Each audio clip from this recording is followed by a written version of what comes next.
kali ini saya akan memaparkan tentang interaksi makhluk hidup dengan lingkungan. Cekidot!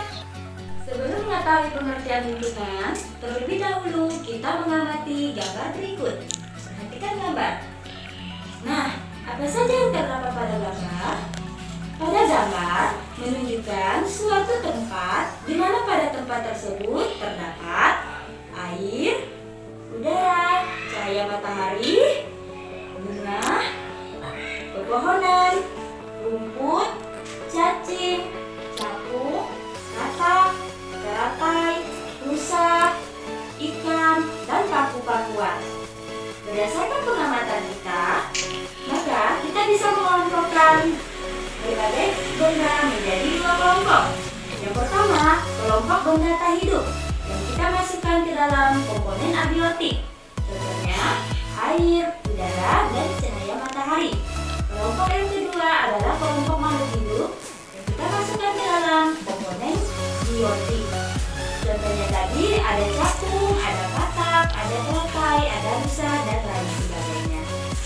Nah, komponen biotik ini berdasarkan kedudukannya, tugas dan fungsinya dalam suatu lingkungan, maka dibagi lagi menjadi beberapa. Yang pertama, ada istilah dengan produsen.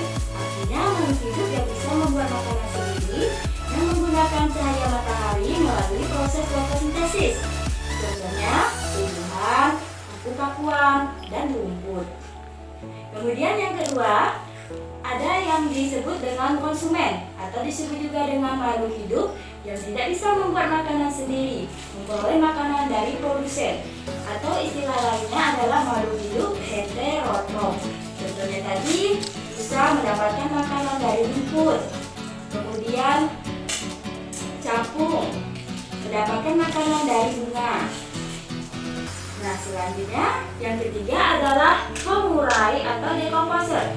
Jika organisme yang telah mati, maka dia akan diuraikan oleh makhluk hidup yang bertugas sebagai pengurai. Contohnya itu cacing yang akan menguraikan makhluk hidup yang telah mati, kemudian bakteri, jamur, serangga, dan lain sebagainya.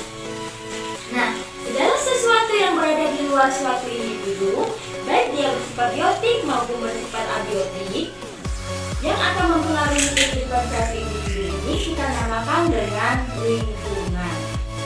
Selanjutnya, kita akan membahas satuan makhluk hidup dalam lingkungan.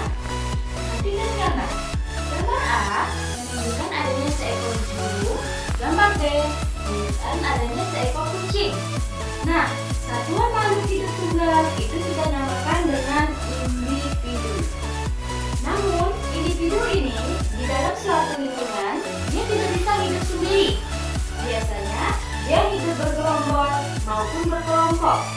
Contoh, serumpun bambu, sekelompok semut, kumpulan individu yang sejenis yang menempati suatu daerah tertentu pada waktu tertentu kita sebut dengan populasi. Perhatikan gambar. Pada gambar ada populasi monyet dan populasi tumbuhan yang hidup pada suatu daerah tertentu. Kumpulan berbagai populasi yang hidup pada suatu waktu dan terdapat pada tempat tertentu yang saling berinteraksi dan saling mempengaruhi satu sama lainnya kita sebut dengan komunitas. Perhatikan gambar kolam berikut. Pada kolam terdapat berbagai jenis ikan, air, tumbuhan teratai, batu, cahaya matahari, udara yang semuanya saling berinteraksi. Hubungan timbal balik antara makhluk hidup dengan lingkungan kita sebut dengan ekosistem. Kumpulan dari berbagai ekosistem akan membentuk satu kesatuan yang terdapat di permukaan bumi yang kita sebut dengan biosfer. Selanjutnya, interaksi antar komponen ekosistem. Yang pertama, interaksi antar komponen abiotik dengan komponen biotik. Contohnya, cahaya matahari mempengaruhi kehidupan tumbuhan, di mana tumbuhan memerlukan cahaya matahari untuk proses fotosintesis. Yang kedua, interaksi antar komponen biotik dengan komponen abiotik.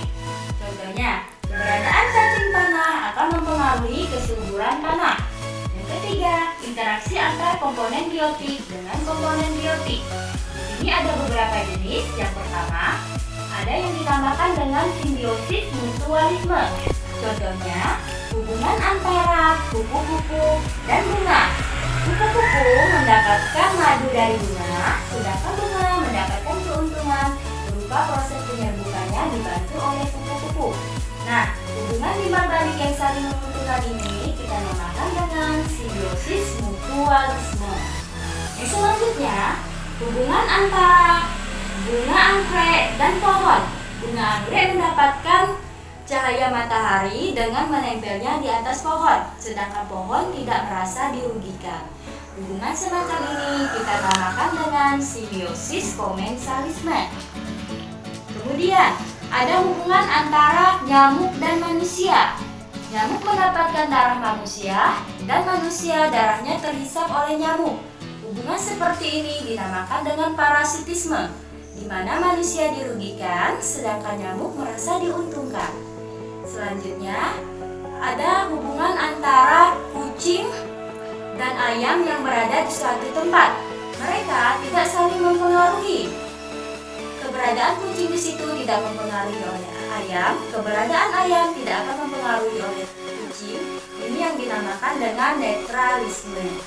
Kemudian juga ada istilah predator. Yang satu memangsa, yang satu dimangsa. Contohnya, musang dan ayam. Musang memangsa ayam, ayam dimangsa oleh musang. Kemudian, pada suatu daerah ataupun di padang rumput, misalnya terdapat sapi dan kambing. Mereka sama-sama memakan rumput. Nah, antara sapi dan kambing ini saling berebut makanan. Ini yang dinamakan dengan kompetisi. Sekian pemaparan dari saya ucapkan terima kasih. Assalamualaikum warahmatullahi wabarakatuh.